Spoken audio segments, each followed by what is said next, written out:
예, 지난해 9월 서해상에서 북한군의 총격에 해양수산부 공무원이 숨진 사건 다 잊지 않으셨을 겁니다.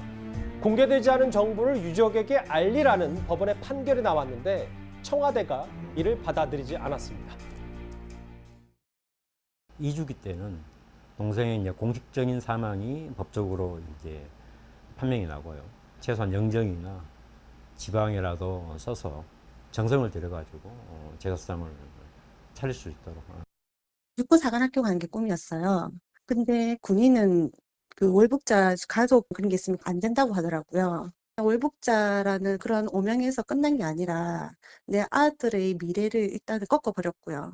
이제 9살인데요. 이제 아빠가 이제 해외에 있는 줄 아니까 1년째 제가 애한테 거짓말 했지만 더 이상.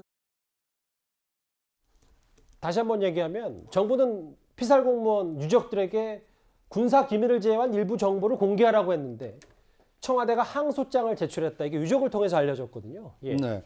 그리고 이제 법원은 그 유족들에게 그 군사 기밀을 제외한 정보를 공개하라라고 판결을 했는데 이 판결에 이제 청와대가 불복한 겁니다. 물론 항소를 할 수 있는 자유는 뭐 개인에게도 있지만 이 국가기관에게도 있는 그렇죠. 겁니다. 항소 자체가 나쁜 것은 아닌데 그런데 지금까지 문재인 대통령이 취임한 이후에 취해왔던 어떤 태도와 이번 사건은 상당히 좀 많이 다르다. 과거에는 항소하지 말고 가급적이면 이 판결에 따라서 정보를 공개하라는 것이 문재인 대통령의 뜻이었고 의지였는데 예. 유독 이 사건에 대해서는 공개하지 않고 항소장을 제출한 것. 이것은 뭔가 좀 앞뒤가 안 맞는 행동 아니냐. 이런 비판에 직면해 있는 상황입니다.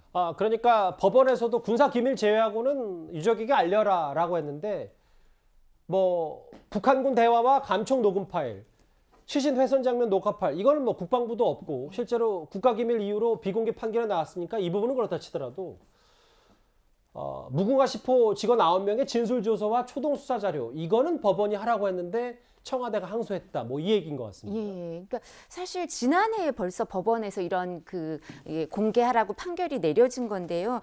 청와대하고 해양경찰청이 모두 최근에 이에 불복하고 이제 항소를 했습니다. 근데 지난해 11월에도 유엔의 북한인권특별보고관도 이 사건 관련 정보를 유가족에게 충분히 공개하라고 촉구하는 사례도 있었거든요. 예. 근데 그때도 정부가 그에 대해서 입장을 안 밝히고 그냥 무시해버렸어요. 근데 지금도 법원의 판결에 대해서 말씀하신 것처럼 항소할 수 있지만 저희도 공공기관이나 이런 사건을 해보면요.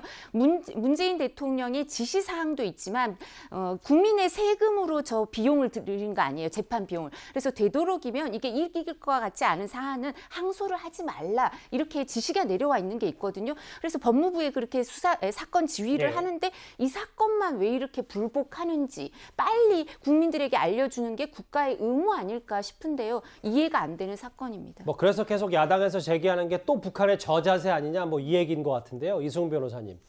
준비된 시간이 30초, 20초 남았는데 실제로 4년 전 문재인 대통령이 정부가 재판에서 지면 항소를 최대한 자제해라. 이 발언과 지금 이 조치가 상충되는 거 아니냐, 배치되는 거 아니냐라는 지적도 있거든요. 아마 조금 상충되는 부분이 있는 것 같습니다. 국가 기밀 같은 경우는 공개가 어렵겠습니다만 어떤 개인의 정보를 알 권리도 있기 때문에 그런 부분을 조금 신경 써줘야 되지 않을까 싶고 다만 이제 구체적인 사정은 모르겠습니다만 직원들의 어떤 진술을 그 직원들의 어떤 보호할 가치도 있거든요. 그런 측면에서 바라보면 될 것 같습니다. 예, 피살 공무원 재판 관련 얘기 짚어봤습니다.